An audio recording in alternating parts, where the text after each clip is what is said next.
Assalamualaikum warahmatullahi wabarakatuh. Alhamdulillahi rabbil alamin. Assalatu wassalamu ala asrafil anbiya wal mursalin wa ala alihi wa sahbihi ajma'in. Wa ba'du. Jemaah salat zuhur Masjid Raya Sekitar 9 insyaallah rahmati Allah. Mari sama-sama kita tunjukkan, mari kita sama-sama kita panjatkan hadirat Allah Subhanahu wa taala.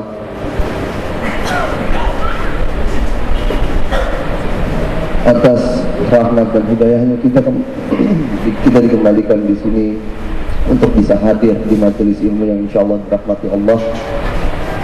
Majelis Sabtu siang Bintaro Jaya. Dan untuk majelis ilmu kali ini insyaallah kita akan diisi oleh Kiai Haji Dr. Syarif Ahmad dengan tema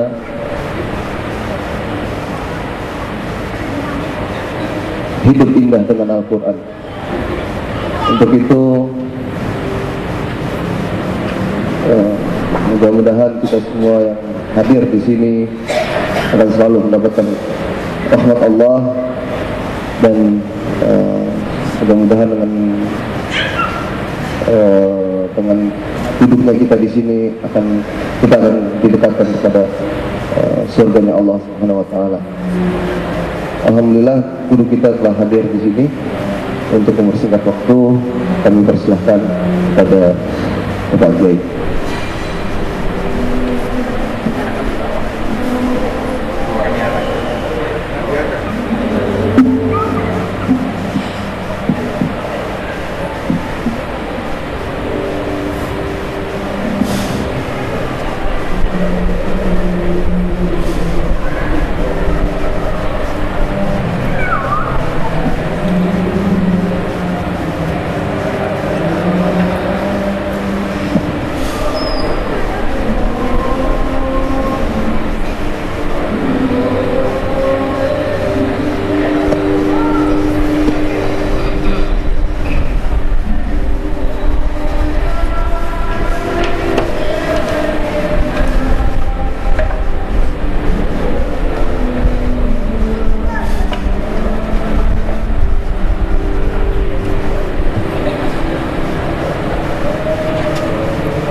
Assalamualaikum warahmatullahi wabarakatuh.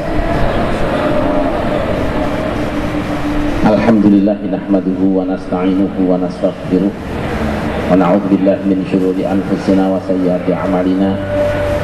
Man yahdihillahu fala mudilla lahu wa may yudlil fala hadiya lahu. Asyhadu an la ilaha illallah wahdahu la syarika lah wa asyhadu anna Muhammadan abduhu wa rasuluhu la nabiyya ba'dah.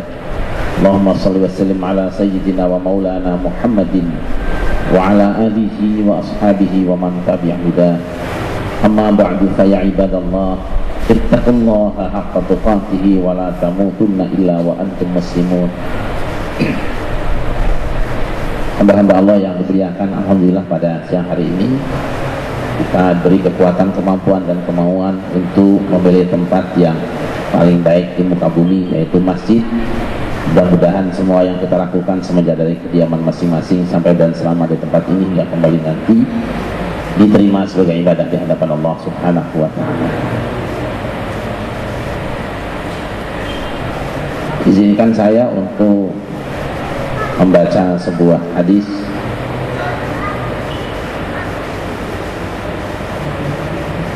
yang terdapat di dalam Sunan At-Tirmidzi.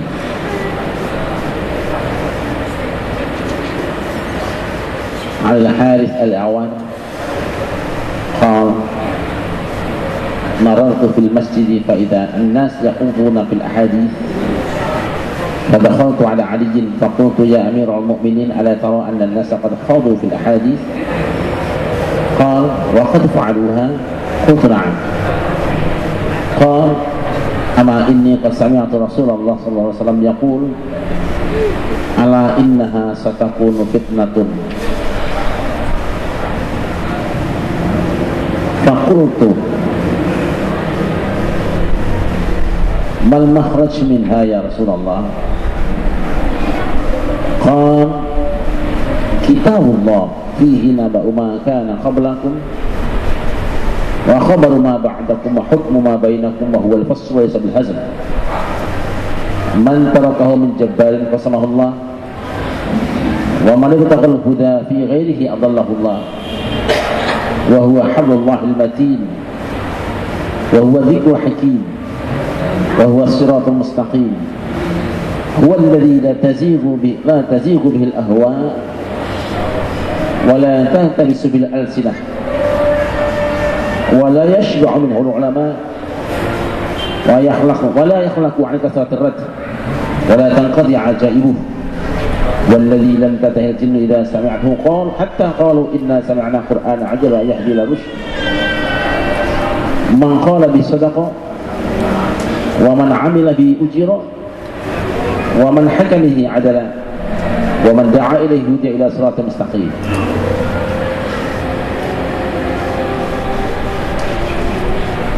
Dari Haris Al-Awan. Ini ada dua pengajian atau satu? Ada pengajian lagi? Ini kenceng banget apa? Bukan yang di atas ini ada acara lagi?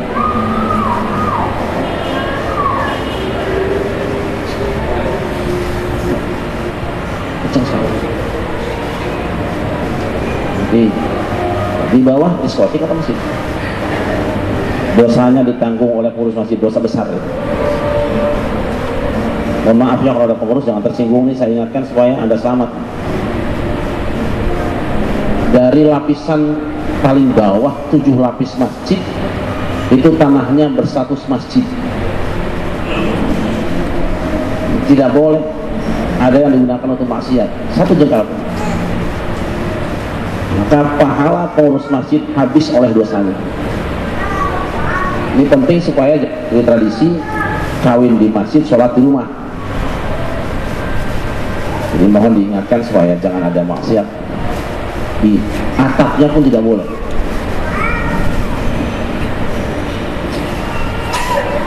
Mohon maaf, ini saya kalau melihat masalah kemungkaran saya paling gak tahan. Didikan saya keras dulu.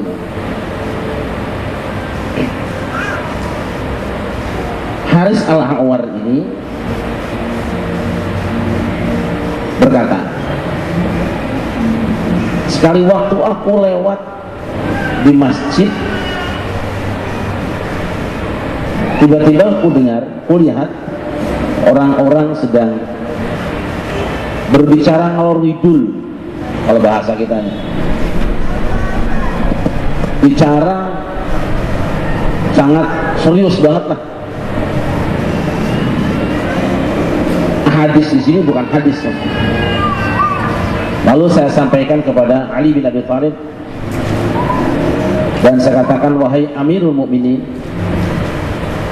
tidakkah engkau saksikan ada orang-orang yang sedang berbicara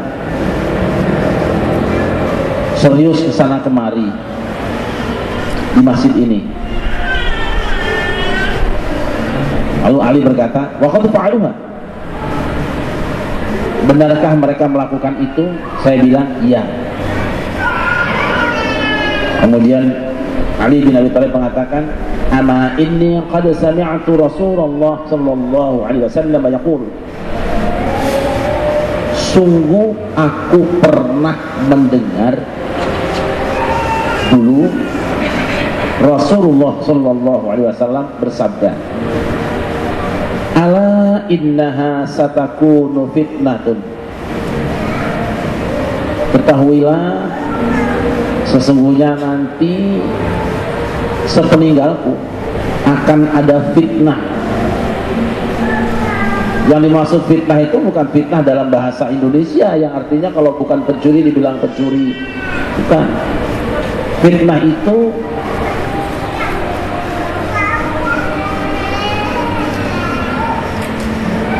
instabilitas, akan terjadi kekacauan-kekacauan. Ini ramalan Nabi.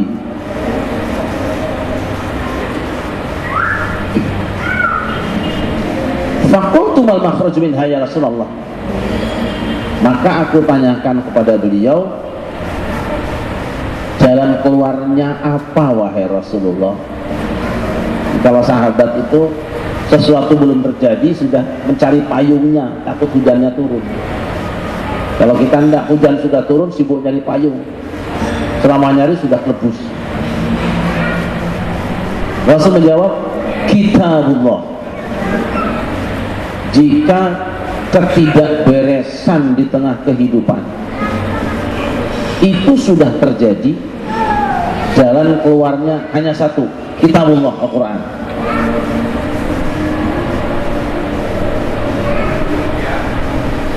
Bukan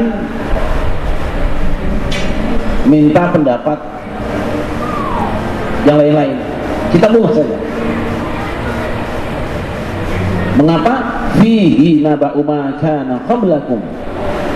Di dalam Al-Quran itu ada cerita tentang segala sesuatu. Kana qablakum, yang ada sebelum kamu. Kalau sudah sebut apa saja? Apa saja yang terjadi sebelum kamu itu ada di dalam Al-Quran. Di dalam Al-Quran itu ada apa-apa yang pernah terjadi sebelum kamu. Yang kedua, wa khabaru ma ba'dakum. Dan di dalam Al-Quran juga ada pemberitahuan tentang apa yang akan terjadi setelah kamu, setelah generasi ini. Yang ketiga, wa hukmu ma bainakum. Di dalam Al-Quran juga ada peraturan yang bisa menyelesaikan segala sesuatu yang terjadi di tengah kehidupan kamu. Nah, ini dulu tiga. Rasul itu sayang dengan umatnya, sehingga beliau memberitahukan apa-apa yang akan terjadi di tengah umatnya, sekaligus memberikan pemecahan ketika terjadi persoalan. Mengapa harus kembali pada Al-Quran? Jawabannya tadi, fihi naba'u ma kana qablakum. Di dalam Al-Quran itu ada laporan tentang peristiwa-peristiwa yang lalu, yang kalau direnungkan dengan baik, dia akan bisa menjadi bahan pelajaran bagi peristiwa hari ini. Jadi gampangnya tinggal kiaskan saja lah. Yang menarik bahwa ketika Al-Quran menceritakan peristiwa-peristiwa terdahulu itu, penggunaan namanya, nama-nama tokoh itu lebih banyak menggunakan nama-nama, bukan nama isim alam, tetapi gelaran. Kalau gelar atau sebutan itu bisa saja namanya siapa, tetapi digunakan istilah itu.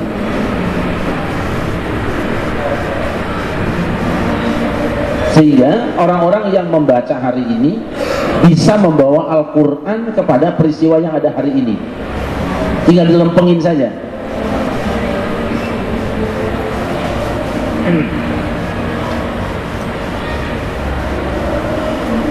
Peristiwa yang lalu dijadikan pelajaran untuk kejadian hari ini, sehingga ketika ada satu kejadian di hari ini, orang mudah, contohnya sudah ada.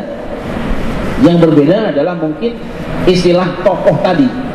Makanya Quran menggunakan istilah tokoh itu dengan nama-nama bukan fiktif, tetapi bukan nama asli orang itu, sebutan saja, supaya di kemudian hari bisa dikiaskan dengan yang lainnya.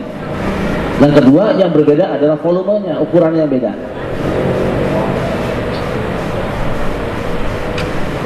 Fir'aun. Hari ini kita tidak menemukan manusia bernama Fir'aun, tapi tokoh atau sosok yang memiliki karakter Fir'aun tidak sulit kita mencari. Namrud, pemimpin yang semasa dengan Ibrahim. Kita tidak menemukan manusia bernama Namrud. Kita sensus hari ini mungkin sulit mencari nama Namrud, tetapi mencari sosok manusia yang berkarakter seperti Namrud mungkin tidak terlalu sulit.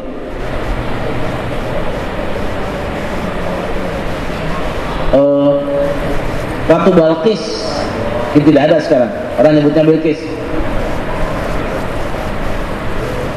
Mungkin kita menemukan seseorang yang bernama Bilqis atau Balqis, tetapi tidak seperti cerita yang ada di Quran. Berarti Bilqis itu memang cuma sekali, tetapi manusia-manusia dengan nama lain yang berkarakteristik seperti Balqis mungkin kita masih bisa menemukan. Dan itu kepentingannya kita membaca kisah Al-Quran untuk berbicara hari ini. Itu yang saya nikmati. Oleh karena itu ketika terjadi peristiwa, saya ambil contoh yang mungkin pernah saya sampaikan di sini. Peristiwa terjadinya krisis ekonomi berkepanjangan. Ketika ini menjadi isu masalah nasional, saya kiaskan kepada kisah Nabi Musa. Dulu kita ingat ya, kita ingat bahwa ketika zaman Pak Harto masih ada, kita pernah krisis. Kemudian Pak Harto memecahkannya dengan urunan, ya kan? Urunan ibu-ibu yang punya kalung nyumbang kalung, yang punya giwang ya giwang. Yang jelas bangsa Indonesia diajak untuk urunan mengumpulkan emas, ya. Ini pernah dilakukan dulu pada zaman Nabi Musa alaihissalam. Ketika terjadi pembunuhan terselubung, itu umat hampir terjadi perang saudara, hampir terjadi perang antar desa, karena ada jenazah yang diketemukan tapi tidak diketahui siapa pembunuhnya, pembunuhan misterius. Nah, antara penduduk tempat tinggal si mayat ini dengan tempat terbunuhnya si mayat ini terjadi perseteruan. Kata orang yang tempat tinggalnya si terbunuh ini, dia mengatakan pembunuhnya orang kampung sini. Tapi orang kampung situ tidak merasa benar mayat ketemu di sini, tapi kami tidak ada yang melakukannya. Hampir terjadi perang saudara. Singkat cerita, mereka menyampaikan masalahnya kepada Nabi Musa alaihissalam, dan akhirnya pemecahannya diketahui, yaitu dengan cara menyembelih seekor anak sapi, seekor sapi. Tetapi sapi itu setelah dilakukan pendekatan yang baik, terus akhirnya sang anak pemilik sapi itu bersedia menjual sapi, tapi dengan harga seberat sapi itu timbangan emas. Jadi emas seberat sapi itu. Ini untuk menyelesaikan masalah krisis tingkat nasional. Akhirnya Nabi Musa mengumumkan pada umatnya, mereka yang ingin terlibat di dalam penyelesaian masalah negeri Bani Israel supaya tidak terjadi perang saudara, hanya satu caranya, kumpulkan emasnya, sumbangkan untuk membeli sapi tadi. Akhirnya dikumpulkan situ. Orang-orang mengumpulkan emas, ada kalungnya, ada giwangnya, ada gelangnya, kumpulkan, diserahkan emas itu kepada orang yang memiliki seekor sapi tadi. Selesailah krisis nasional Bani Israel waktu itu, karena setelah sapinya dipotong, si orang yang terbunuh bisa berbicara bahwa si pelaku pembunuh adalah si A. Selesai, clear. Nah, tradisi mengumpulkan emas itu rupanya kemudian dipakai oleh Pak Harto. Saya tidak tahu siapa yang memberikan saran, tetapi alhamdulillah cukup lumayan itu. Juga ketika terjadi pembunuhan Udin wartawan Bernas di Jakarta, ramai siapa pembunuhnya. Saya tidak mau bertanya kepada manusia, karena kalau bertanya kepada manusia tergantung siapa yang ditanya. Kalau yang ditanya lawan politiknya pasti sasarannya dia, tapi kalau yang ditanya itu teman politiknya pasti orang lain juga sasarannya. Saya bertanya kepada Allah, ternyata tiba-tiba muncul ayat. Apa yang muncul? Surat Yusuf. Ketika muncul surat Yusuf, saya renungkan apa hubungannya Udin dengan surat Yusuf. Udin di Yogyakarta, wartawan Bernas pula, sedangkan Yusuf ada di Mesir. Oh, kita lihat ada dua huruf yang kemudian saya plesetkan menjadi pemersatu dua peristiwa tadi. Ada penyerupaan. Kita tahu Yusuf itu satu malam bermimpi bahwa dia melihat 11 bulan bintang dan matahari sujud pada dia.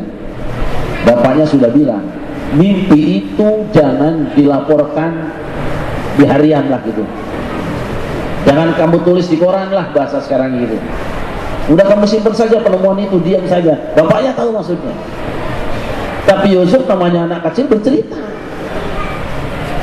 Hasil liputannya dia muat lah kalau sekarang itu diberitakan, terdengarlah oleh saudara-saudaranya. Saudaranya kan rivalnya dia, tidak senang mendengar berita itu, karena ini takwilnya ketahuan, Yusuf akan menjadi orang besar. Tetapi si bapaknya tidak bisa menyembunyikan, bahwa dari hasil mimpi itu ditambah dengan gantengnya Yusuf, sang ayah itu punya rasa yang berbeda lah. Kita punya anak juga bukan satu, kadang-kadang kalau anak yang diajak kondangan tuh yang cantik kan, kalau yang disuruh ke warung yang mandan jeleknya kan gitu. Itu sudah.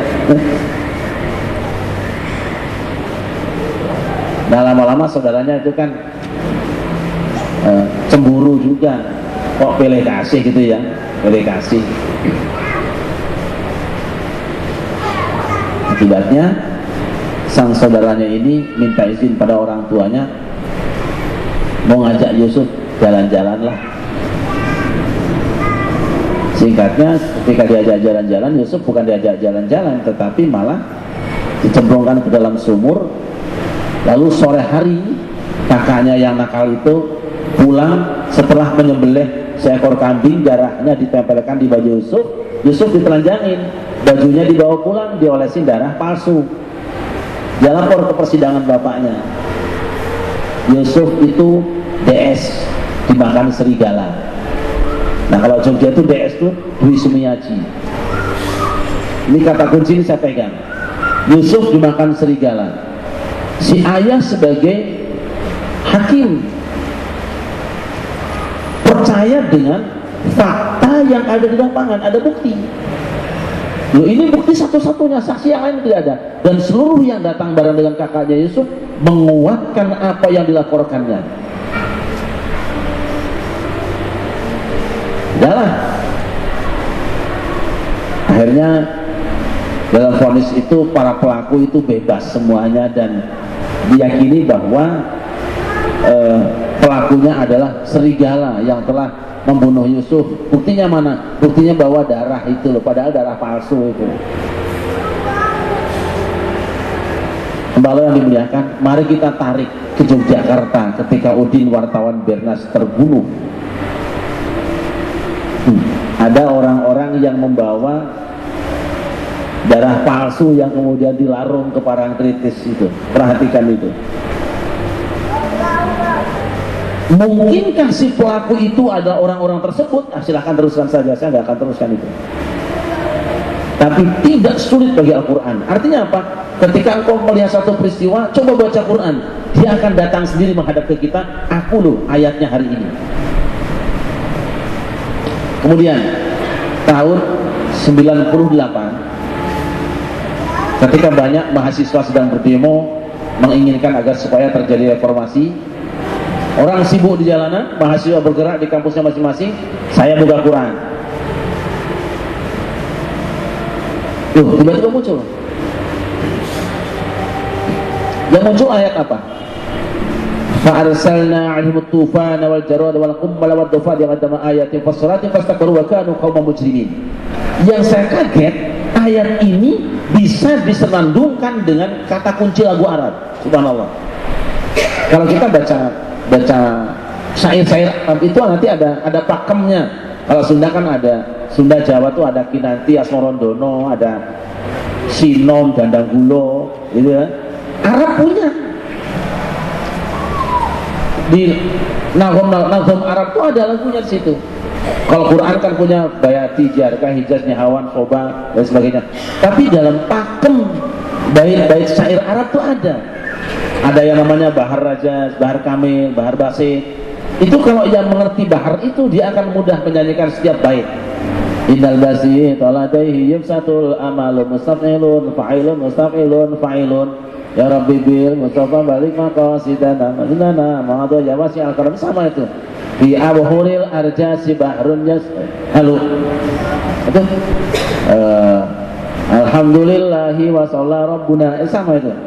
Kalau misalnya ada kita bait hazajna fi ibawadikum fa'ilun fa'ilun salatullah salamullah, itu udah ada pakemnya semua.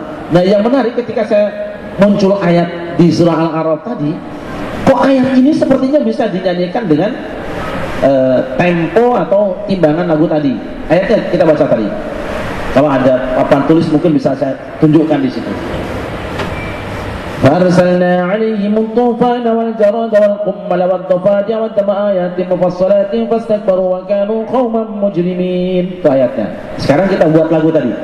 فَأَرْسَلْنَا عَلَيْهِمُ الطُّوفَانَ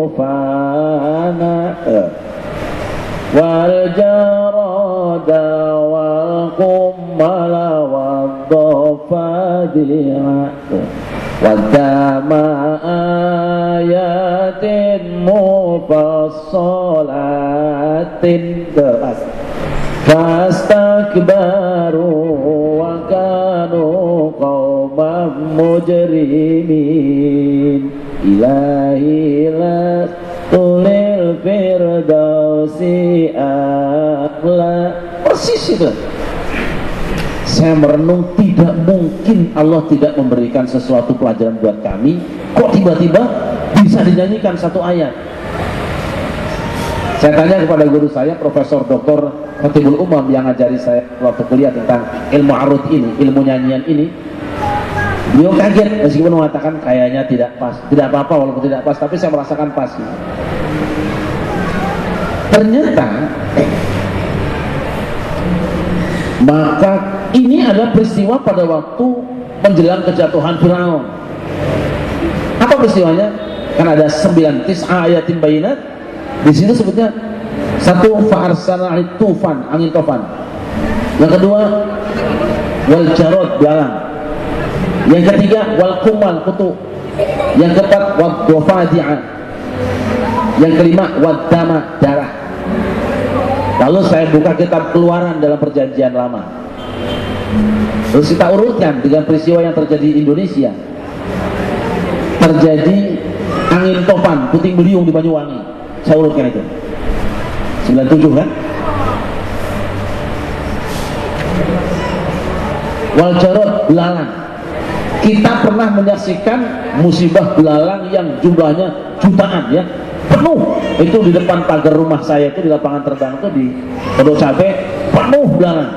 Saya ceramah ke Lampung daerah Liwa itu naik motor ngelindes belalang, retak itu, ngeri saya. Pernah belalang sampai masuk di masjid kita kan? Sudah terjadi itu, zaman Firaun terjadi. Belalang sudah. Yang ketiga wal kummala, kutu. Kutu ini ketika kita baca dalam kitab Keluaran, perbandingannya itu adalah nyamuk. Pas muncul virus IgG juga 9798. Kemudian waddofa dia katak pernah menghancurkan berapa ribu pohon sawah itu dengan kodok itu. Tiba-tiba muncul katak itu, bisa dibuka di Quran 9798. Yang terakhir waddofa waddama, darah. Saya tidak akan cerita tentang darah zaman Fir'aun, tapi ayat menyebutkan yang terakhir adalah darah. Kalau ada darah terjatuh meskipun setetes, itu adalah zaman kejatuhannya Fir'aun. Begitu terjadi ada darah tertumpah di Trisakti, saya bilang ini saatnya. Saya tulis dulu, mungkin ada anak-anak yang sempat menerima tulisan. Saya tidak mengatakan siapa menjadi siapa, tapi lambang kejatuhan sebuah kekuasaan ditandai dengan dipahaminya ayat tadi. Tiba-tiba Allah ilhamkan ke saya membaca ayat tadi. Saya sampaikan kepada anak-anak, nanti kalau sudah ada darah tertumpah walaupun hanya setetes, itu tanda akan berakhirnya sebuah kekuasaan. Persis ketika terjadi itu, besoknya ada pengumuman mengundurkan diri. Itu sebabnya ada salah seorang wakil ketua MPR ketika bersidang menganggap saya ngerti Quran, kemudian saya disediakan satu kamar di Hotel Mulia. DPR sidang MPR, saya di Hotel Mulia dapat satu kamar pribadi. Jadi seolah-olah konsultan, padahal saya anak muda. Tapi karena yakin dengan Quran, tidak ada satu masalah pun kecuali kalau Quran ditanya pasti dia jawab. Pasti dia jawab. Cara menjawabnya apa? Wa hukmu ma bainakum. Dia menjadi pemecah pada persoalan di tengah kamu dengan cara tadi. Peristiwa lama akan datang kembali berbicara pada kita semuanya. Ini nanti hanya bisa dinikmati oleh orang-orang yang memang kerso mau menjadikan Quran tempat bertanya. Saya waktu itu mungkin baru tahun 98 itu baru 12 tahun saya hafal Al-Quran. Saya selesai Quran hafalan tahun 85 sampai 98 berapa tahun? 13 tahun ya. 13 tahun. Tapi saya berteman dengan Quran dan banyak catatan, termasuk saya mau cari istri saja bertanya ke Quran. Nanti riwayatnya di rumah saya ada, selalu Quran yang menjawab. Alhamdulillah. Saya ingin mengatakan begini, masalah apapun Quran siap menjawab. Rasul mengatakan fitanun, akan terjadi banyak fitnah. Saya tuntaskan dulu, tadi terjemahnya sudah.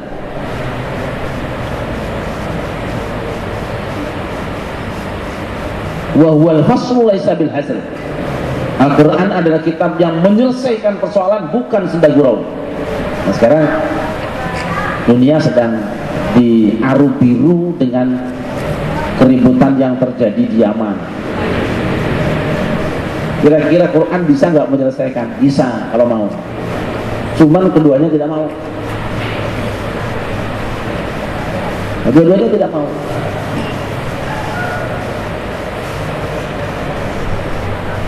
Man tarakahu min jabbarin qasamahullah. Siapa yang meninggalkan Al-Quran karena kekuasaannya, maka Allah akan jatuhkan kekuasaan itu. Wa man ibtaghal huda fi ghairihi adallahullah. Jaminan Nabi, siapa saja orangnya yang mencari petunjuk di luar Al-Quran, siapapun, apapun petunjuk yang dicari, pasti Allah sesatkan dia. Ini harga mati, tidak boleh kita mencari petunjuk manapun, harus Al-Quran. Ini sebenarnya ancaman keras banget buat kita. Siapapun orangnya mencari petunjuk kemanapun, mau ke PBB, mau kemanapun, asal bukan dari Quran, Allah yang akan sesatkan dia. Bukan ditunjukkan, tapi sesatkan.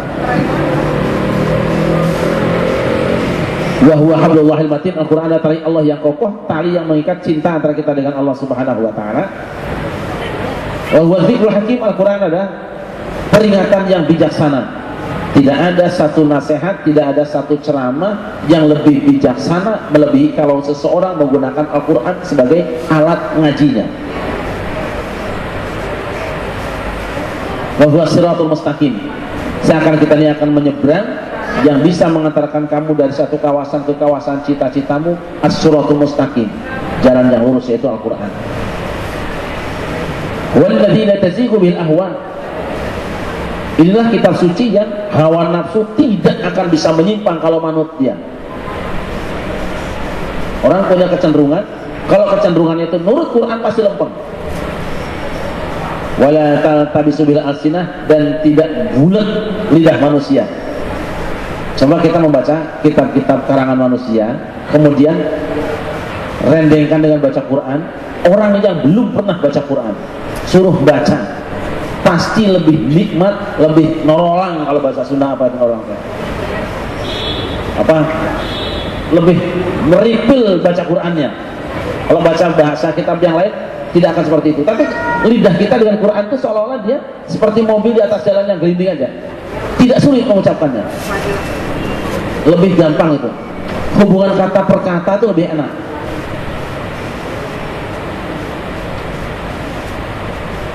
Dan ulama tidak akan pernah kenyang meskipun membaca berulang-ulang.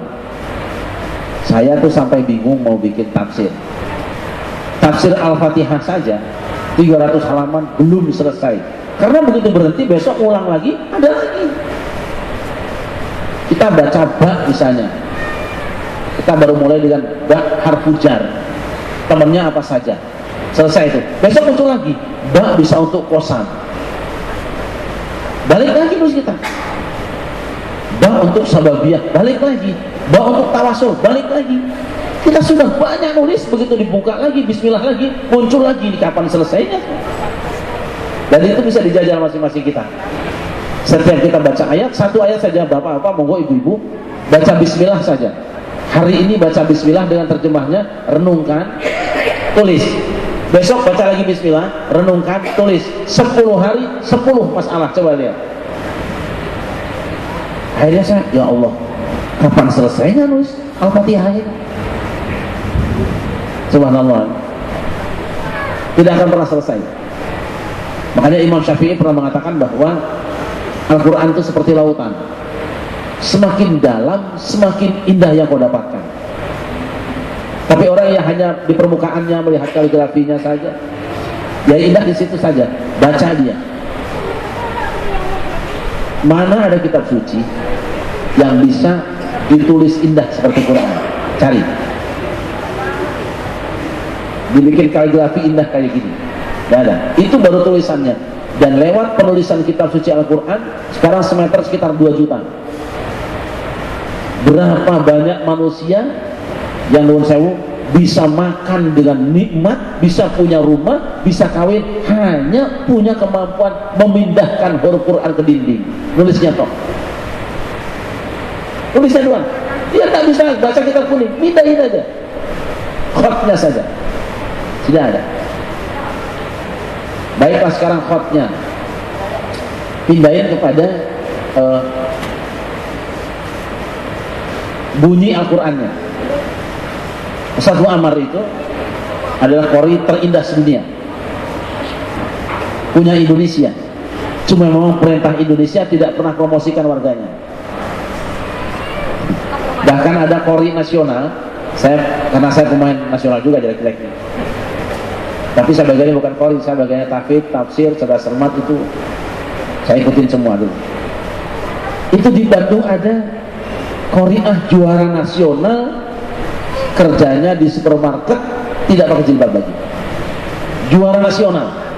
Dan mungkin Bapak tidak tahu, di Pasar Serpong itu ada qori nasional namanya Herman Ghazali, yang nafasnya hampir sama dengan Muammar, suaranya persis. Sekarang jualan ikan pinggir jalan. Saya kalau ingat nangis saya. Kalah dengan orang yang berteriak-teriak di panggung buka aurat, jauh. Dan semangatnya para pejabat kita untuk mendatangi Qori tidak sesemangat mendatangi Inul, jauh. Tapi ya kita terima, syukur kita tidak demikian. Tidak usah dibenci, kita doakan. Berapa triliun sekarang dikumpulkan dana dari penjualan MP3 Sudes. Suaranya kok, mukanya kita nggak ngeliat. Suaranya itu. Dan Ustaz Muammar pernah diminta tampil di gereja, beberapa gereja. Beliau diminta karena orang gereja mengatakan suara bacaan itu menyenangkan hati kami. Orang kafir pun menikmati. Malah kadang-kadang orang Islam terganggu kalau bulan puasa ada yang baca Quran di masjid, matiin udah jam 10. Dan anak kita juga nggak bisa tidur kalau dengar Quran, tapi kalau dia nengeng-nengkung pulas dia. Kalau dari kecil sudah dijauhkan dengan Quran kita. Kalau suruh tidur tuh, tidur saya pakai nyanyian, bukan pakai Quran kan? Kalau Quran kesannya ada orang mati loh, tuh baca Quran tuh. Anak kita ditakut-takuti kalau baca Quran ada orang mati katanya. Mana bisa tidur dibaca Quran? Itu baru suara qori'nya, suara hafiznya. Putaran uang sekarang luar biasa. Artinya apa? Mereka mungkin tidak mengharapkan cari dunia dengan itu, tapi faktanya penghargaan manusia terhadap bacaan Quran luar biasa. Nah, saya sering mengibaratkan seperti mangga. Mangga itu kebetulan mertua saya orang Indramayu, jadi banyak mangga. Kalau mangga ada gedong, ada yang bagus itu apa? Gedong gincu. Begitu melihat mangga, banyak orang yang dapat manfaat. Kalau dia pelukis, melihat gedong gincu, dia lukis. Dengan ukuran besar, berapa satu lembar yang di kanvas itu? Dia dapat. Ada orang yang melihat gedong gincu itu, melihat ini warnanya bagus, saya tulis. Yang kedua, ini rasanya manis, yaitu tukang makan itu. Dia memanfaatkan manisnya itu. Karena dia bagus dan manis, maka sang pedagang diuntungkan. Harganya 35.000 sekilo. Yang lain cuma 12. Pedagang diuntungkan. Tapi berapa banyak manusia yang mendapat keuntungan mangga dari memahami vitaminnya? Padahal itu yang paling baik. Mangga yang sudah matang tidak bisa diawetkan dia. Tapi oleh mereka yang ahli vitamin, ahli kesehatan, ia bisa dipertahankan sampai bertahun-tahun. Manfaatnya masih ada. Berapa banyak orang yang memanfaatkan bacaan Quran? Berapa banyak orang yang dapat manfaat dari huruf Quran? Berapa banyak orang yang dapat manfaat dari tilawah Quran? Tapi berapa banyak orang yang bisa menikmati vitamin Al-Quran? Padahal itu intinya di situ. Orang lebih sibuk ngurusi keindahannya. Tapi baiklah, karena yang namanya Al-Quran itu bagaikan istri yang melayani, yang sedap dipandang, indah dipandang, sedap disandang, serasi kata orang. Quran seperti itu.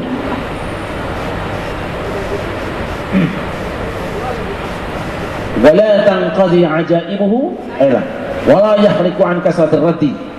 Quran tidak menjadi BS, kalau kita tahu apa BS, tidak menjadi kusut, tidak menjadi belel karena sering diulang-ulang. Tidak kusam, tidak usang, diulang-ulang tidak akan belel dia Quran.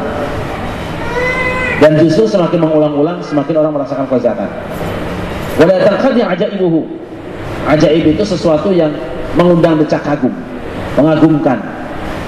Tidak akan pernah habis Al-Quran dari ungkapan rasa kagum. Tidak akan selesai. Kembali dimuliakan.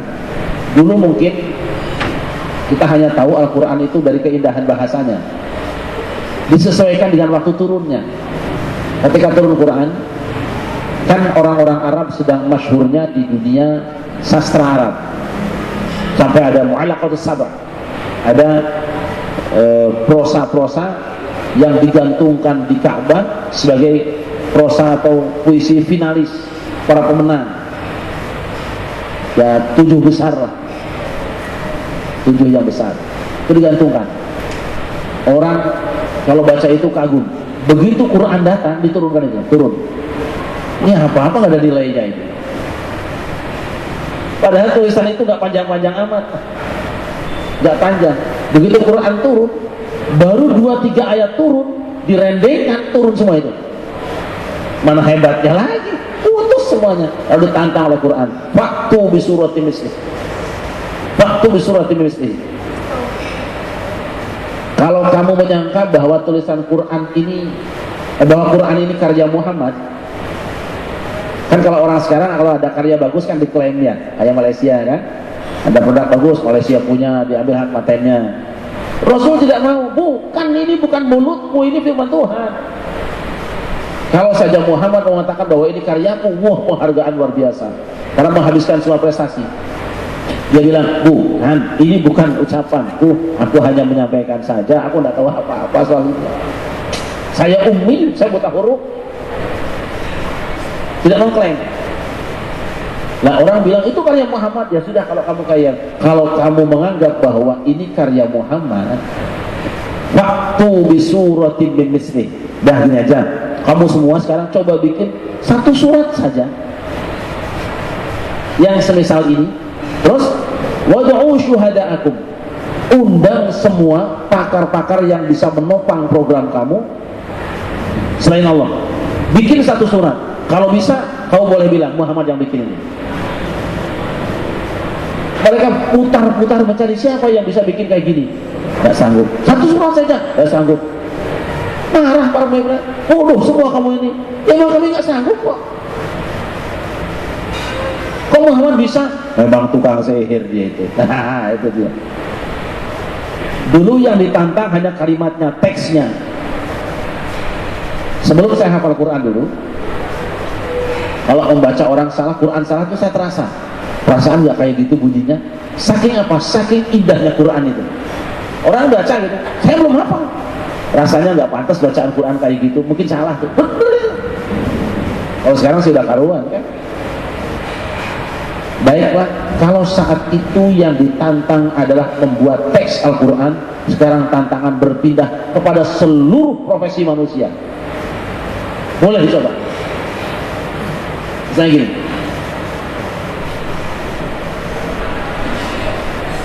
waktu itu umat manusia menganggap kiblat rumah Allah tertua itu Baitul Maqdis di Palestina. Rasul sendiri pernah 16 bulan salat menghadap sana. Tiba-tiba Rasul mengatakan, inna awwala baiti wudi'a lin-nasi alladzi yubakkata mubarakan wa hudan lil alamin. Sesungguhnya rumah pertama yang diletakkan untuk manusia beribadah pada Allah dan dia diberkati serta menjadi petunjuk bagi seluruh alam adalah yang di Mekah. Oh, demo orang Yahudi. Protes. Muhammad ngaco. Dalam seluruh buku catatan sejarah yang kami tulis dan secara turun-temurun diketahui bahwa rumah tertua itu Baitul Maqdis. Kamu bilang yang di Mekah itu bagaimana? Rasul hanya memberikan satu ayat. Fihi ayatum bayyinat maqamu Ibrahim wa man dakhalahu kana amina walillahi 'alan nasi hajjul baiti man istata'a ilaihi sabila. Dikumpulkan semua ahli sejarah mereka, dibacakan ayatnya. Di dalam tempat itu bukti bahwa bahwa Ka'bah lebih tua daripada Baitul Maqdis, ayatun bayyinat, sekurang-kurangnya 3 kata Nabi, kata Quran. 1, maqamu Ibrahim. Kalian masih saksikan bukan? Di Mekah di samping Ka'bah itu ada maqam Ibrahim. Maqam Ibrahim adalah situs bekas tapak kaki Nabi Ibrahim yang mengumumkan dulu waktu pembangunan Baitullah. Berarti Ka'bah dibangun oleh Nabi Ibrahim. Sedangkan Baitul Maqdis, aku tanya kalian, dibangun siapa? Daud dan Sulaiman. Daud dan Sulaiman 10 generasi di bawah Ibrahim. Duluan siapa? Ibrahim. Satu saja sudah selesai. Maka para pakar sejarah diam semua. Kok benar Muhammad ya? Baru satu. Yang kedua, wa man dakhalahu kana amina. Untuk masuk Baitullah Ka'bah Al-Musharrafah kota Mekah itu disepakati, dijamin keamanannya, yang menjamin masyarakat semuanya. Itu itu bertanda bahwa tanah itu adalah tanah yang paling bingit. Seluruh masyarakat sepakat tidak boleh menumpahkan darah tempat itu. Beda dengan di Palestina, tiap hari ada pembunuhan. Mana yang lebih tua? Yang lebih wingit, dua itu. Yang ketiga, walillahi 'alan nasi hajjul baiti man istata'a ilaihi sabila. Wajibnya naik haji itu ke Baitullah, bukan ke Baitul Maqdis. Sampai hari ini tidak ada orang naik haji ke Baitul Maqdis. Haji itu syariat Ibrahim, menunjukkan Ka'bah lebih tua dari Baitul Maqdis. Silahkan Anda jawab semua, diam 1000 bahasa. Benar ya Muhammad ngomong ya? Artinya apa? Jika engkau seorang pakar sejarah, ayo ngadu argumentasi dengan Quran, mana kehebatanmu? Orang Yahudi pernah protes, Muhammad ngaco, mana ada orang yang nyembah Uzair? Tidak ada itu. Ternyata diketemukan di Mesir ada penyembah dewa Osiris. Osiris itu adalah Uzair. Terbelah mereka. Ketika Quran turun, innama huwa rabbus syi'ra, Tuhan kamu adalah syi'ra, dia adalah Tuhan, Allah itu Tuhannya syi'ra. Apa itu syi'ra? Tidak ada. Ditelusuri setahun beberapa tahun kemudian, ternyata diketemukan ada satu di antara penganut agama itu yang menyembah bintang Sirius. Syi'ra adalah Sirius. Dari mana Muhammad tahu? Kalau engkau pakar sejarah, Quran imamnya. Kemudian ketika ada sejarah yang hilang, itu Quran menyebutkan koreksi total. Misalnya Nabi Muhammad sedang pengajian, menyebut nabi-nabi Adam, Idris, semua. Begitu sampai Nabi Sulaiman, orang Yahudi protes. Nanti dulu, Anda sebut-sebut Sulaiman itu nabi? Sulaiman itu dukun santet itu. Dari mana kalian tahu?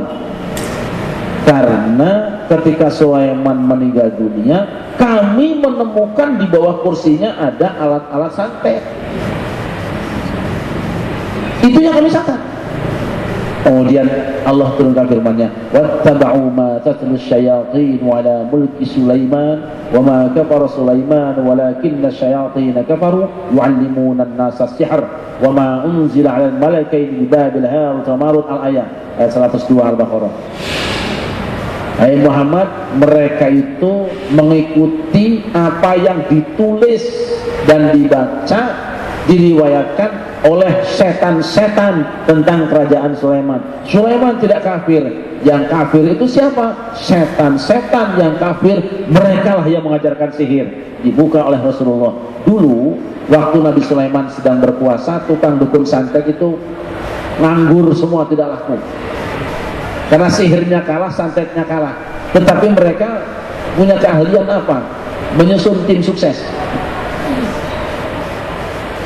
Kita menunggu kematian Sulaiman. Kalau Sulaiman hidup, nggak mungkin kita bisa berkibar lagi. Next, oke. Mereka kemudian mengadakan kongres lah, muktamar dukun santet. Di dalam muktamar itu diputuskan siapa yang akan menjadi wartawan, siapa yang menjadi tim gabungan pencari fakta, siapa yang menjadi panelis, siapa penulis, dan siapa yang akan dijadikan infiltran. Luar biasanya Yahudi. Nah, maka yang pertama mereka lakukan adalah memasukkan infiltran untuk menjadi pegawai negeri di kerajaan Sulaiman. Masuk. Ini dukun santet juga, cuma statusnya pegawai negeri. Masuk. Setelah merasa aman, lihat situasi dalam, dia pulang ke rumahnya, nentengin alat-alat sihir. Sulaiman sedang pergi keluar, dibongkarlah di bawah kursinya, dikubur. Aman. Nah, ini cukup lama ini. Dia laporan kepada ketua umum ormas tadi itu, kami sudah selesai melaksanakan tugas. Sekarang apa? Tunggu saja, santai. Begitu Nabi Sulaiman meninggal dunia, ini kan matang rencananya. Lalu mereka mengadakan konferensi pers dengan menugaskan tim gabungan pencari fakta untuk melihat kerajaan Sulaiman. Dibongkarlah di bawah kursi Sulaiman, diangkat barang-barang tadi, lalu dibawa ke dalam konferensi pers. Diumumkan, saudara-saudara, ternyata Sulaiman adalah tukang sihir. Kami menemukan alat-alat sihir di bawah kursi Sulaiman. Paingan kita dikuasai dengan begitu hebat oleh Sulaiman selama berpuluh tahun. Ternyata Sulaiman adalah tukang sihir. Ditulis dalam buku sejarah mereka, dan seolah-olah tim gabungan pencari fakta ini menemukan padahal dia sendiri yang masang dulu. Dibongkar itu oleh Rasulullah, terkejutlah Bani Israel, terkejutlah orang-orang Yahudi, dan berubah kembali sejarah. Sulaiman sejak saat itu dibersihkan nama baiknya. Silahkan para pakar sejarah berbicara hari ini, adakah satu kitab suci yang berani koreksi total, revolusioner lebih Al-Quran? Tidak ada. Al-Quran bukan buku hukum, tetapi hukum yang ada di dalam Al-Quran bisa diuji dan siap dihadapkan dengan siapapun. Maka siapa yang berhukum tidak dengan Al-Quran tidak akan pernah menemukan keadilan.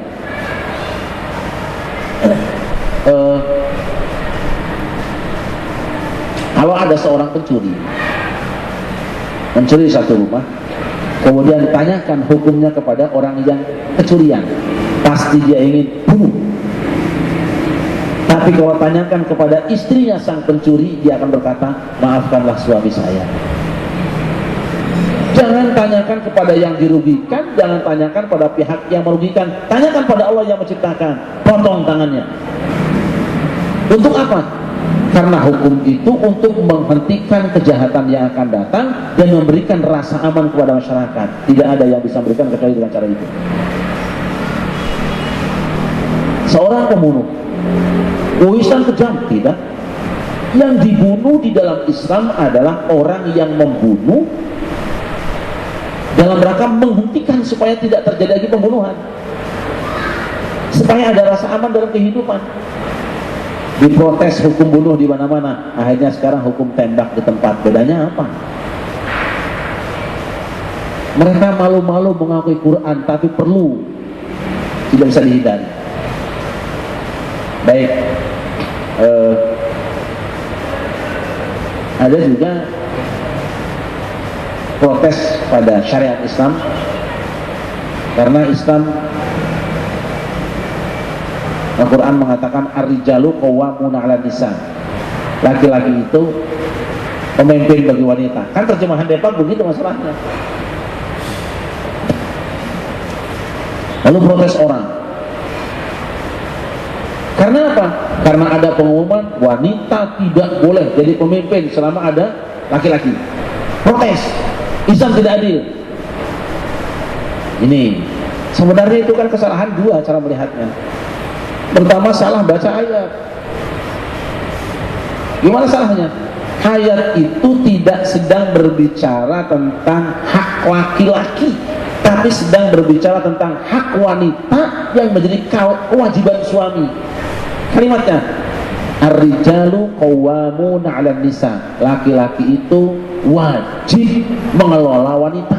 Itu begitu terjemahnya. Qaimun 'ala.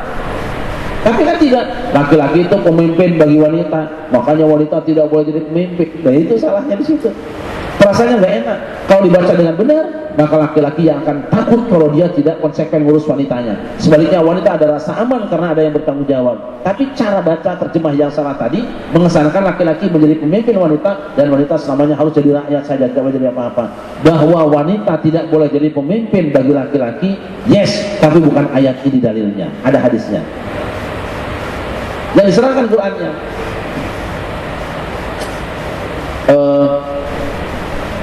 Itu hukumnya. Sekarang, kalau engkau adalah pakar di bidang ilmu alam atau ilmu bumi, kita habis ya? Waktunya habis? Belum? Misalnya mau saja. Dulu kita pernah beranggapan bahwa bumi ini, kawasan yang kita tempati ini adalah benda padat. Menjadi pengetahuan bahwa bumi ini datar. Jadi pengetahuan bahwa bumi ini adalah benda yang gini aja, bulatan itu, padat. Tiba-tiba Quran turun.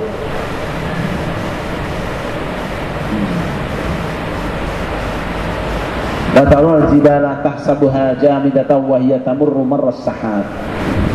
Kamu lihat Muhammad, gunung-gunung itu seperti benda padat, padahal dia bergerak bagaikan awan. Begitu dibaca oleh ilmuwan, dianalisa, maksudnya apa ini? Dulu para mufasir lama mengartikannya bahwa nanti hari kiamat gunung-gunung akan berterbangan seperti awan. Ya maklum, ulama salaf kan tidak tahu ilmu kayak gini, belum sampai. Jadi kalau kita menggunakan tafsir salaf, ya akan begitu nanti tafsirnya. Kan katanya kudu salafi terus kan. Tapi begitu dibaca oleh ilmuwan, ini menarik ini ayat. Kok gunung bergerak bagaikan awan? Oh, berarti gunung adalah benda yang mengambang seperti awan. Kalau ada awan berarti ada bawahnya awan. Setelah diteliti ternyata benar bahwa gunung itu, bahwa bumi itu adalah berlapis-lapis. Ini kita berada di lapisan teratas yang ketebalannya lebih kurang cuma 3000 meter. Di bawahnya ada lahar. Di loncer, kita seperti kalau naik sepeda itu ada pelor ya, ada pelornya. Ini gear sama asnya itu loncer. Nah gunung di atasnya. Logikanya kalau ini bergerak seperti itu, berarti gunungnya juga bergerak mengikuti gerakan bumi. Dan setelah diteliti sekarang dalam jangka sekian puluh tahun, gunung Mount Everest Himalaya itu sudah bertambah tinggi lebih kurang 10 cm naiknya karena pergerakan ini. Tapi di kawasan lain ada gunung yang semakin pendek karena tergeser ke sini. Nah ini lonceran ini bergerak. Cari kitab suci mana yang ngomong kayak gini lah. Kalau dia ahli ilmu yang konsekuen, membaca satu ayat ini saja mestinya langsung asyhadu alla ilaha illallah. Cukup satu ayat ini.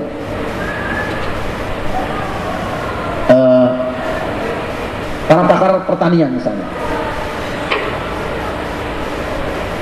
kalau kita baca ayat biasa-biasa saja, dua ayat yang saya baca, Subhanalladzi khalaqal azwaja kullaha mimma tumbitul ardu wa min anfusihim wa mimma la ya'lamun. Maha suci Allah yang telah menciptakan segala sesuatu di muka bumi ini berpasang-pasangan, yang di bumi mereka sendiri termasuk yang kamu tidak tahu, yang mereka tidak tahu.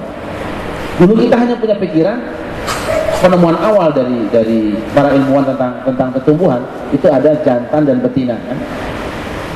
Padahal jantan dan betina oke lah, laki-laki dan perempuan, siang dan malam itu oke.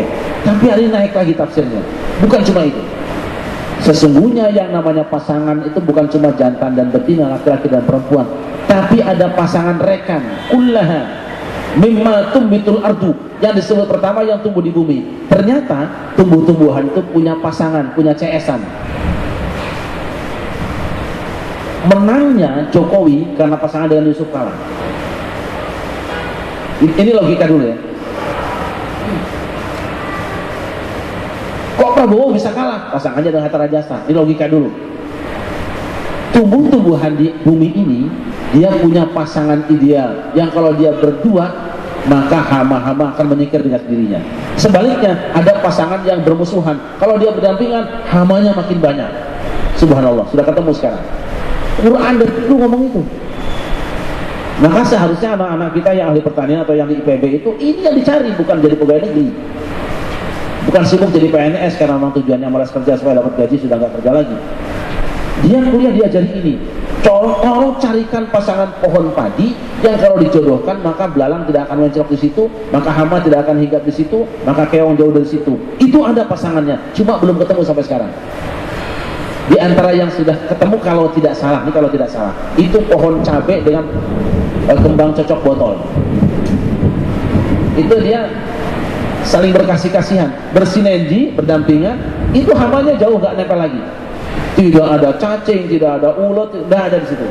Di pohon cabai tidak ada hamanya. Kalau ingin tidak kena hama, kalau tidak salah lagi, itu di sampingnya tanam bunga cocok botol. Cocok botol tuh yang kuning, kayak daun curing. Kalau orang Jawa tahu daun yang bau buat lalap itu, bunganya kuning itu.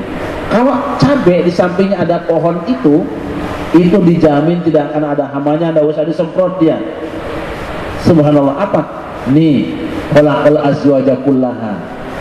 Tapi yang menemukannya bukan tukang baca Quran. Kita cuma bisa bilang shadaqallahul azim, bener ya Quran, setelah ketemu baru ngomong.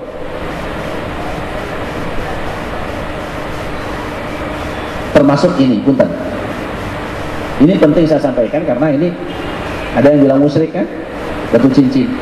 Dia tidak tahu ini termasuk azwaj, pasangan. Ini sudah sering saya sampaikan.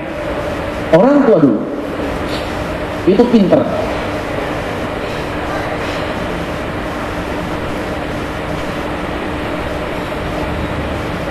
Setiap batu itu punya kandungan yang berbeda satu dengan yang lain.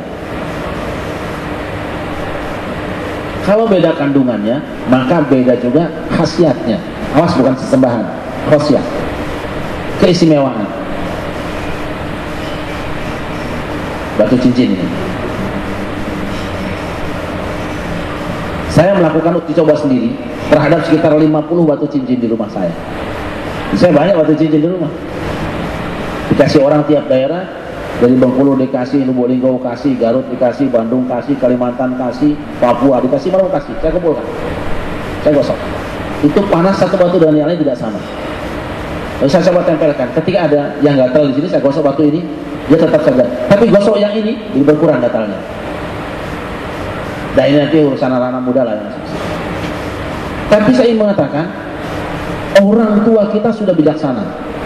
Dulu biasanya gitu.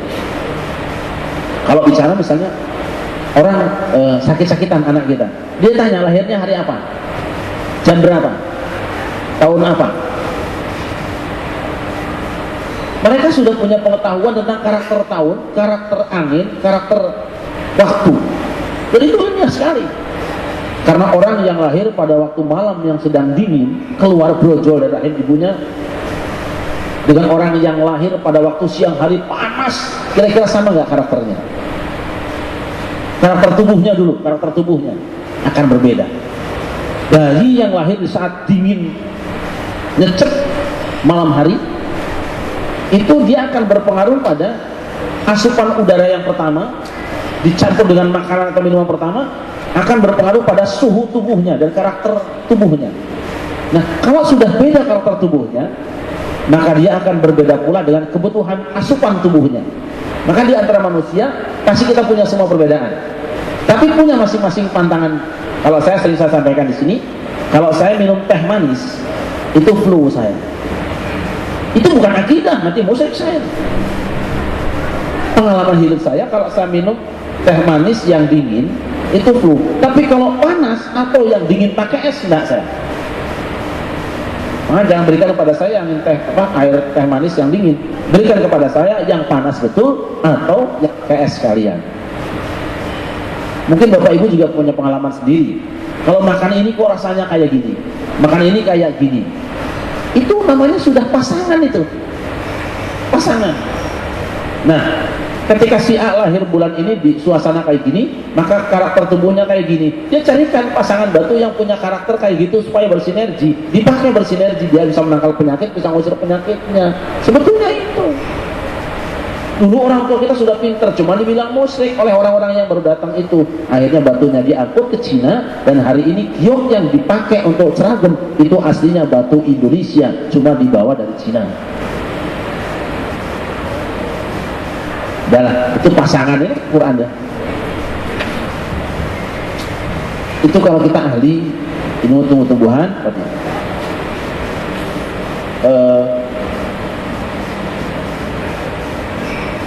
pengawetan. Sekarang orang kalau ngurus padi atau beras itu diawetkan dengan kalau beras yang paling putih itu biasanya pakai apa namanya, pemutih itu. Kalau yang buat pemutih baju atau air di pam itu apa? Kaporit. Beras yang paling bersih itu pakai kaporit.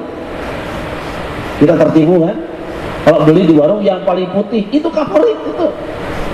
Nanti kapan-kapan kita tunjukkan tempat pengadukannya itu.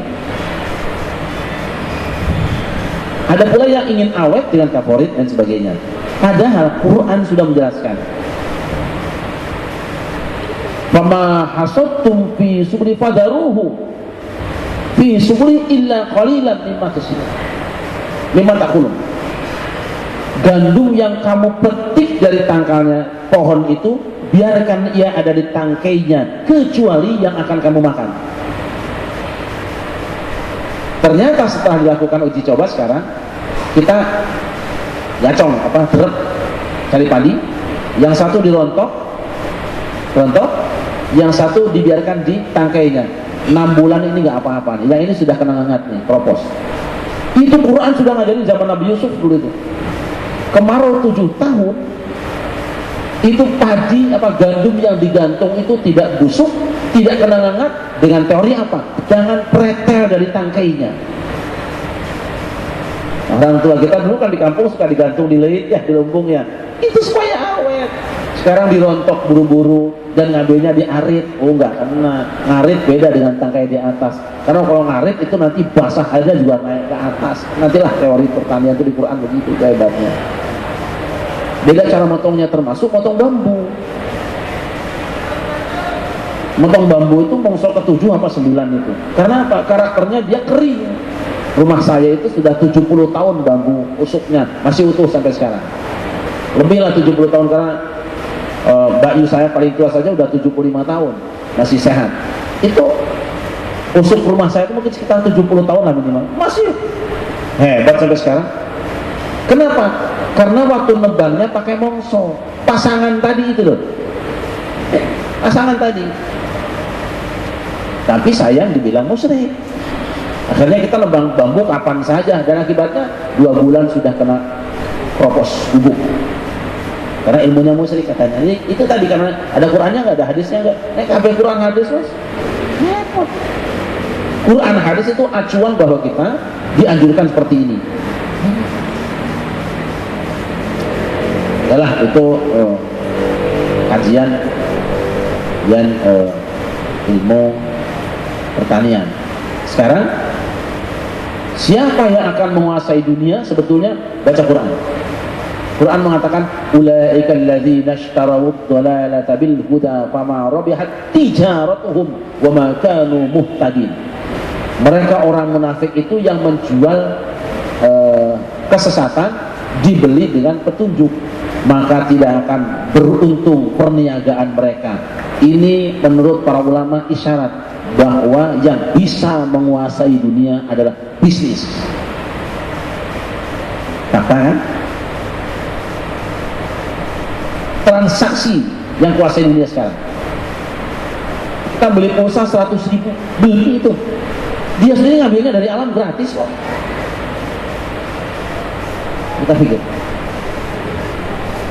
Quran, makanya Nabi ditanya, wahai Rasulullah, ayul kas siap, usaha apa yang paling baik?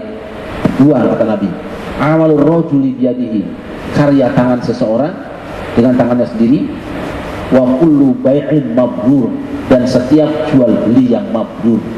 Mabrur itu 2, mabrur jual beli dan mabrur haji. Makanya orang yang akan berbisnis cukup dengan merenungkan perjalanan haji. Itu konsep bisnis Islam itu.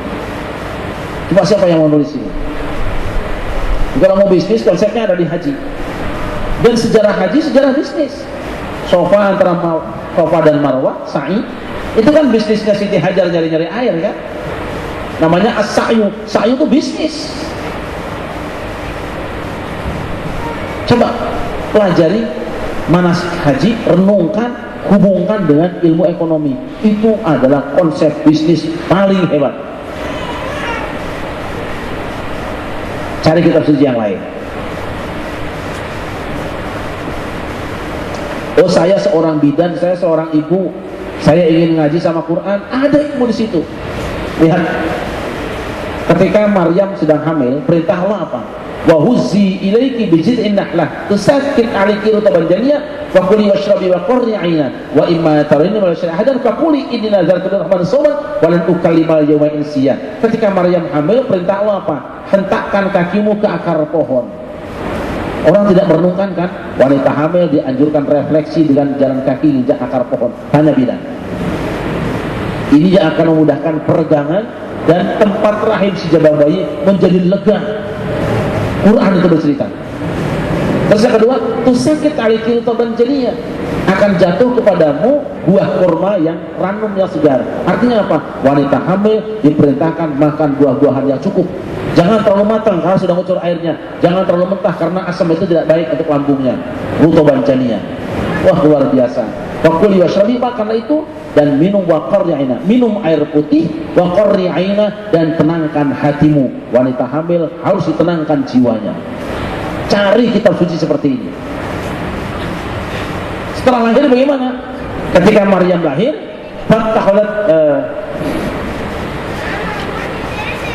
cerita tentang Maryam ya, ketika Maryam lahir. Nah, tadi kan Maryam hamil. Sebelumnya tentang lahirnya dia dulu. Wal fil kitab Maryam idzin tabadat min ahliha makanan syarqiyya. Ingatlah kisah Maryam dalam Alkitab ketika dia fatakhadat min dunihim, ketika dia mengambil tempat di sebelah timur. Coba perhatikan, makanan syarqiyya. Jadi anak kecil idealnya kamarnya dibuat sebelah timur. Siapa yang pernah ngomong sinar ultraviolet di sini? Kalau sebelah timur berarti pagi kena ultraviolet. Ini rumah ideal. Coba cari kitab suci yang lain. Belum para dokter ngomong, Quran sudah mengatakan buatkan anak itu kamarnya sebelah timur. Masya Allah. Mau apa lagi yang kurang di Quran? Ingin bahagia, baca Quran. Ingin sehat, baca Quran. Saya ini kan ahli kesehatan, harus ngajari orang bagaimana supaya makan yang ideal kayak apa. Sudah baca Quran saja. Supaya badan sehat terus, baca Quran ada di situ.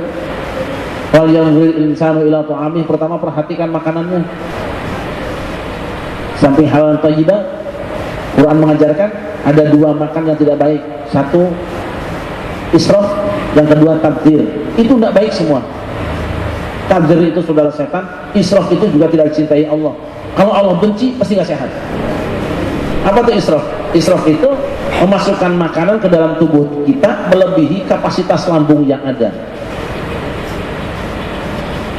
Luar biasa kan? Apa melebihi jok yang ada.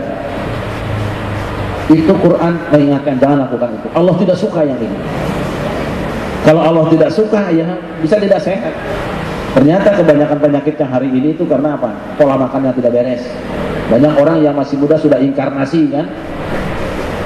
Mengingkari nasi karena kencing manis. Pola makan tidak beres. Dan obatnya cuma satu, sumu tasihu.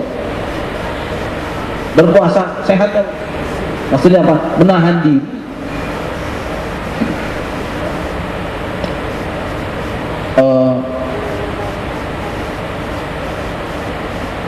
Jelas saya kira saya hanya ingin secara normatif saja, karena nanti masing-masing pakar juga punya keahliannya sendiri-sendiri, punya bidangnya sendiri-sendiri. Saya memberikan gambaran normatif. Siapapun Anda, apapun pekerjaan Anda, baca Quran. Di situ Anda akan dapat tuntunan petunjuk yang menguntungkan Anda sendiri. Sekali ketika hafal Quran Anda rugi sendiri. Kan saya semenjak menghafal Quran, kemudian hanya baca tafsir, hampir tidak banyak baca buku-buku yang lain. Karena apa? Kalau buku-buku yang lain itu mungkin banyak polemiknya, banyak ragamnya. Tapi ketika baca Quran ada keindahan yang luar biasa dan kenikmatan. Belum lagi hitung pahalanya, satu huruf sudah 10 pahala, satu huruf. Dan beberapa tahun terakhir saya sudah mencoba untuk menjadikan Al-Quran juga dalam rujukan kita berdoa. Tidak ada doa yang lebih baik melebihi doa yang ada di Quran. Padahal sekarang buku doa berapa puluh.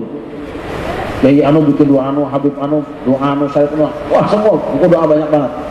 Termasuk doa abal-abal. Ya Abal Hasan, ya Abal anu. Sudahlah. Tidak ada doa yang lebih baik kecuali yang ada di Quran. Saya kerjakan itu, ternyata subhanallah hadirannya luar biasa. Di dalam buku munajat yang saya susun itu sekarang sudah ada beberapa majelis munajat. Saya bilang kerjakan munajat dengan tawadhu, ikhlas karena Allah, pasti banyak fadilah yang Allah berikan. Tentu kita tidak melarang orang lain membaca doa yang lain, tapi jaminannya apa? Fatalaqa Adama min rabbih kalimatin fataba alaihi innahu huwat tawwabur rahim. Ada menerima berapa kalimat dari Tuhannya, dia tobat dan diterima. Jadi yang menyebabkan Adam itu diijabah doanya karena apa? Doanya min rabbih, dari Tuhannya, bukan ngarang sendiri. Min rabbih. Nah, wajib kita adalah mencari kalimat min rabbih. Kalimat min Allah adalah Al-Qur'anul Karim. Baca Al-Quran, amalkan Quran, insya Allah segala sesuatu yang kita inginkan Allah akan berikan. Saya kira itu saja, mudah-mudahan maslahat. Mohon maaf jika ada yang kurang berkenan. Selamat buat teman-teman anak-anak muda yang usianya jauh di bawah saya tapi ada semangat untuk membuat kegiatan seperti ini, dan saya berharap ini terus kita dukung, kita bareng-bareng, kita hidupkan, hitung-hitung sekalian ketika tempat ini. Terima kasih. Assalamualaikum warahmatullahi wabarakatuh.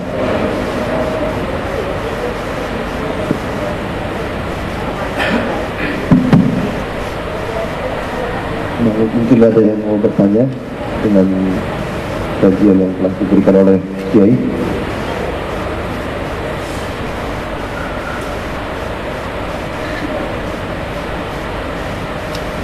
Assalamualaikum Pak Kiai. Mungkin mau minta contoh atau cara bagaimana mengurai masalah yang kita hadapi melewati Al-Quran. Apakah sedang baca atau mungkin ada dosis-dosisnya dari itu. Baik, terima kasih. Assalamualaikum warahmatullahi wabarakatuh. Salam. Yang saya alami, tapi mungkin berbeda dengan pengalaman orang lain, kalau ada masalah saya segera baca Quran, baca Al-Quran, kemudian biasanya malam langsung tidur, dan saya tidak berbicara setelah baca Quran supaya mulut saya tidak tercampur dengan kalimat manusia. Biasanya dua bentuk. Satu, saya mimpi membaca ayat tertentu. Nanti bagi yang berkenan ada waktu silahkan mampir ke rumah saya tunjukkan itu sejarahnya, tanggalnya, bulannya, tahunnya ada semua. Itu saya mimpi ayat tertentu, saya bangun, saya baca. Apa pesannya? Itu dia, saya kerjakan. Sampai mau punya istri pun itu yang saya baca. Karena saya sudah tidak percaya dengan bacaan yang lain. Yang kedua, kadang-kadang tiba-tiba ada ayat yang daftar melintas sendiri. Ingat ayat ini, set. Mau ditanya. Kalau yang sudah biasa baca Quran, ketika kita ada masalah berdoa pada Allah, tiba-tiba ada ayat yang muncul, set. Makanya kalau saya sedang ngobrol dengan teman-teman, tiba-tiba saya berhenti karena ada ayat yang tadi terusin. Jangan dikira saya sombong nggak mau ngomong, bukan. Ini ada ayat lagi muncul, saya terusin. Nah itu ayat itu monggo dibaca, insya Allah ada petunjuk di situ. Ada petunjuk di situ. Kalau kita tidak terlalu paham misalnya, atau takut salah paham, kita tanyakan pada ulama yang berkeahlian. Tapi yang sudah, saya juga teman-teman jamaah saya di Padepokan Dakwah Sunan Kalijaga, hampir semua diberikan kemudahan oleh Allah dengan cara seperti itu. Baca saja Quran, istirahatlah tidur, nanti Allah akan memberitahu ayat mana yang dibaca. Tiba-tiba kita mimpi baca ayat ini, atau mendengar orang baca ayat ini, atau nanti tiba-tiba ada bangun tuh melintas ayat ini. Itu salah satu cara Al-Quran memberitahukan dirinya pada kita semua. Rasulullah. Bismillahirrahmanirrahim. Assalamualaikum warahmatullahi wabarakatuh. Assalamualaikum. Pertama, saya nama Rizwandi Amir. Yang sebelum saya menyampaikan sedikit berhubungan dengan yang disampaikan Ustaz tadi. Pertama tadi ada yang disenggol sama Ustaz adalah masalah dipakainya sebuah masjid untuk berhuru-hara, untuk berpestaria. Ini saya hanya mengimbau kita semua, terutama masjid Bintaro ini yang sama-sama kita sayang. Masjid ini tidak miskin, tidak ada masjid yang tidak miskin, dan tidak punya target sebuah masjid ya Pak Ustaz ya. Tidak harus ada begini, ada begini. Untuk apa uang dicari di sini? Masjid Al-Azhar begitu, sudah begitu banyak dosa. Apa karena ini juga bangsa ini diiringi dengan situasi-situasi yang tidak bisa lagi hidup Islam damai seperti yang kita inginkan, seperti Al-Quran yang tuntut. Jadi itu yang saya bilang, kalau sebisanya stop untuk di Bintaro ini, mulai, dan ustadz-ustadz yang punya kapasitas ini untuk bisa membuat fatwa untuk itu. Menurut saya jangan biarkan dosa orang-orang alim, adalah orang-orang alim yang menduduki atau yang mengurus masjid, orang yang mau menjiwaiganya dan materinya, dan akhirnya akan masuk ke neraka di 7 lapis yang terakhir. Dan itu seperti Ustaz sampaikan. Mudah-mudahan itu ada manfaatnya, dan ini sangat perlu untuk kita saling mengingatkan. Terus untuk sesuai kajian Ustaz tadi, saya kerja di hotel bintang 5 di Tamrin. Saya selalu makan dengan sendok. sendok, garpu dan segala macam. Itu permasalahan perut saya, itu pencernaan. Tapi setelah tidak, saya dengar bahwa di pengajian hari ini cocok bahwa makan itu dengan tangan. Saya juga baca buku, tangan ini ada zat pembusuknya, enzimnya. Apabila sebuah makanan disentuh, dimasukkan ada cernaan itu akan lembut. Kita contohkan juga makanan yang disenggol hari ini, malam ini, yang tidak disenggol, coba bapak-bapak bisa tes, tidak akan busuk. Yang tidak disenggol, tapi kalau yang disenggol akan basi. Terima kasih, itu aja yang bisa saya sampaikan. Lebih kurangnya saya mohon maaf. Assalamualaikum warahmatullahi wabarakatuh. Ya, sekira kita akan sama-sama ini ya, kita harus punya semangat ingin masuk surga bareng. Kalau ini penting. Mungkin kalau saya masuk surganya susah, dibantu sama pengurus masjid di sini, maka perbesarlah pahala kalian semua supaya bisa nolong saya nanti. Saya pengennya tuh kita kumpul di sini bareng, nanti di surga juga bareng, kan senang banget ya. Saya khawatir nanti pas di surga saya kangen dengan teman-teman di Masjid Raya Bintaro, kok ada yang nggak masuk, kan kangen juga tuh siksaan ya. Jadi mari bareng-bareng kita kembalikan fungsi masjid untuk ibadah, bukan kita melarang untuk menikah, boleh, tapi tolong hindari maksiat sekecil apapun ya. Nah, kalau misalnya kita akan acara gini, jangan di tanah masjid ya, bikin sampingnya saja supaya nanti nikahnya akadnya di masjid nyala berkah, kemudian yang kondangan juga nggak malu, tapi mungkin dari yang kondangan juga paling 10% yang sholatnya, walaupun tinggal naik saja. Ini umum kan? Ini kesalahan kita semua, bukan siapa-siapa, kita perbaiki. Iya, tentang tadi pencernaan, kalau sesuatu sudah sentuh tangan kan dia langsung larut cepat, pencernaannya gampang ya. Sejak kalau makan pakai sendok dia tidak akan terpengaruh apa-apa karena di tangan ini ada unsur-unsur yang bisa melunakkan makanan. Ada yang bisa melumatkan makanan sehingga kerja pencernaan sudah ringan, telah diringankan oleh itu. Ya silahkan, sekiranya itu ilmu buat kita ya. Ada pertanyaan? Assalamualaikum warahmatullahi wabarakatuh. Assalamualaikum. Kalau kita lihat kan dalam kehidupan sekarang ini banyak sekali orang yang berdagang dengan cara curang kan. Halo? Dengan cara curang gitu. Jadi kayak kita banyak ditonton di TV itu diketemukan misalnya telur asin tapi dia buatnya seperti apa, atau makanan-makanan yang dia masukkan yaitu misalnya beras dia masukkan favorit, dicuci dengan favorit gitu. Nah kalau seperti itu, kalau mereka berdalih bahwa itu misalnya yang kayak beras dikasih favorit segala macam, berdalihnya kan itu tidak berbahaya buat kesehatan gitu kan, apakah dia berdosa Ustaz?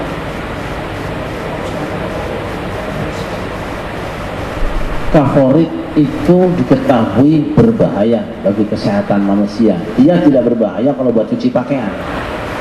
Jadi dia cleaner. Favorit itu ya hampir sejenis dengan bahasa sabun lah. Pembersih, menghilangkan noda. Bayangkan sabun masuk di perut kita kayak apa. Ini kita sekarang sudah sering membunuh sebenarnya. Tukang bakso campur daging tikus, tukang bubur ayam itu satenya itu daging babi, itu kan sudah dimuat di TV berapa kali. Terus daging ayam yang kita makan tuh ayam oplosan, karena dia makannya juga udah pur. Ikan juga ikan oplosan, dikasih makan pelet, yang itu mengandung kimia semua. Kemudian kangkung yang kita makan juga semprotan kimia, juga obat-obat, itu udah oplosan. Makanya di lantai 3 rumah saya, di atas saya bikin kebun kangkung sendiri. Saya tidak mau makan kangkung yang beli-beli, saya khawatir saya. Dan pokoknya pengen kangkung ngetik sendiri.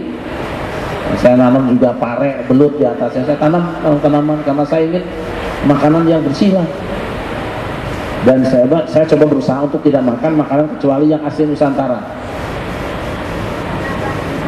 Mungkin ya tidak ada yang mau lah makan asli Nusantara. Saya waktu hajatan milad anak saya itu, hidangan saya sama pondok Sleman, dan jeruknya sapi jeruk Medan, kemudian rambutannya Aceh Pelat Jakarta, kemudian ada apel Malang yang kecil-kecil bukan yang gede-gede, kemudian duku Palembang. Saya merasa bahwa itu buah-buahan itu hampir aman semua, dan saya makan itu pakai ayam kampung SCTV, soto ceker tanpa vecin.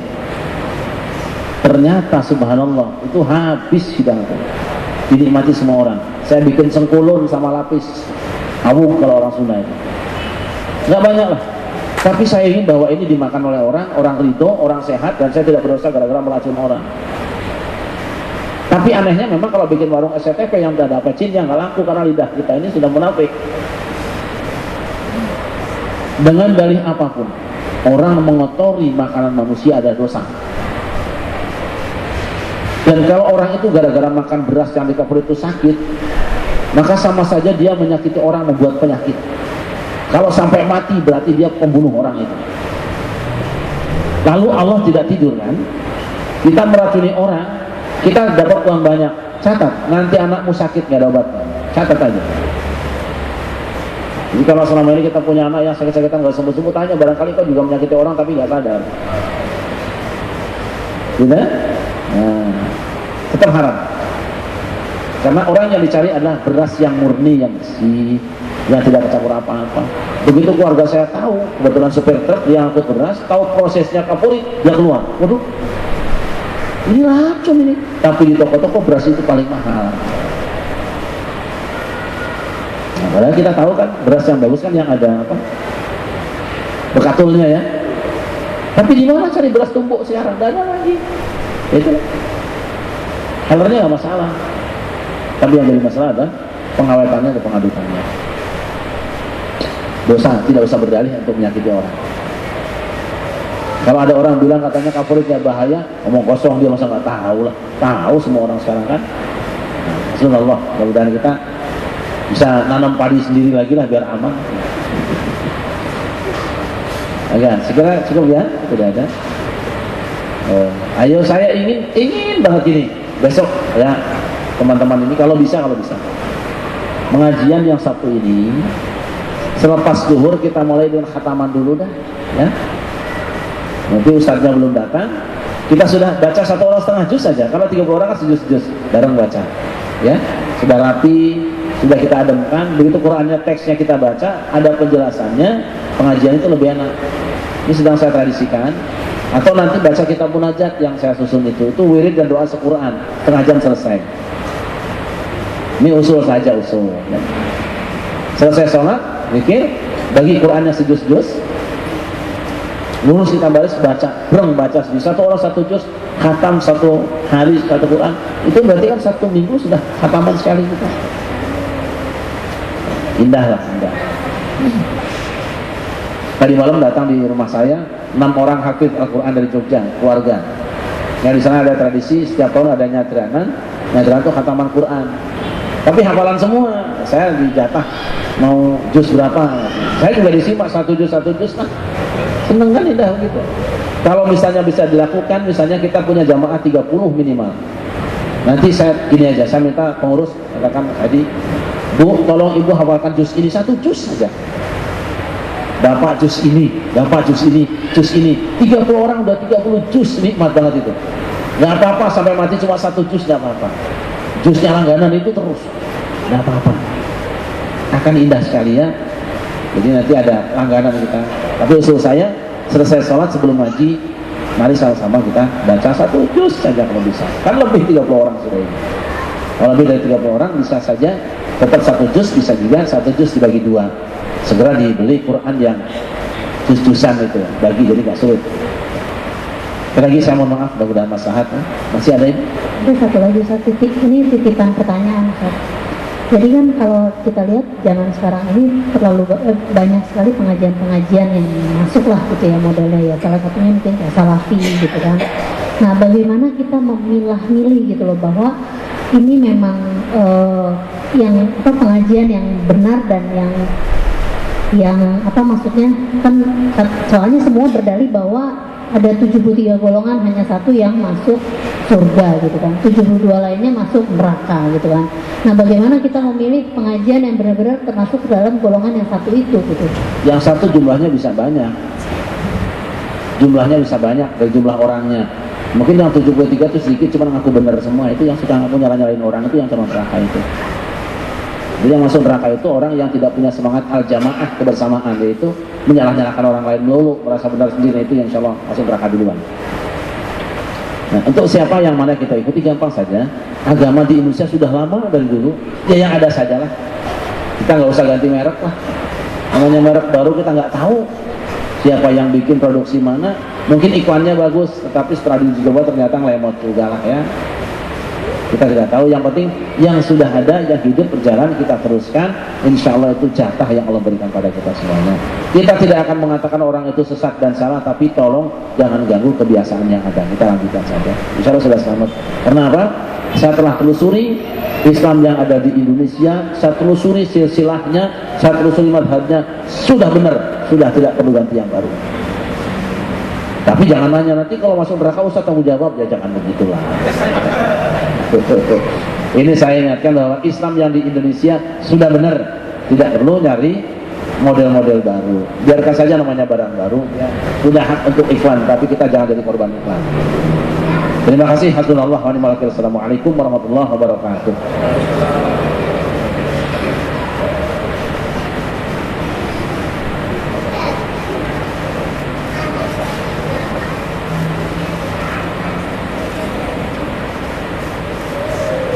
Terima kasih Bapak Kiai, dan untuk para jamaah, insya Allah kami ingatkan lagi di minggu ketiga, insya Allah kami akan mengadakan majelis ilmu, dan insya Allah akan diisi oleh Ustaz Adi Aksa Daud dengan tema kondisi umat Islam saat ini.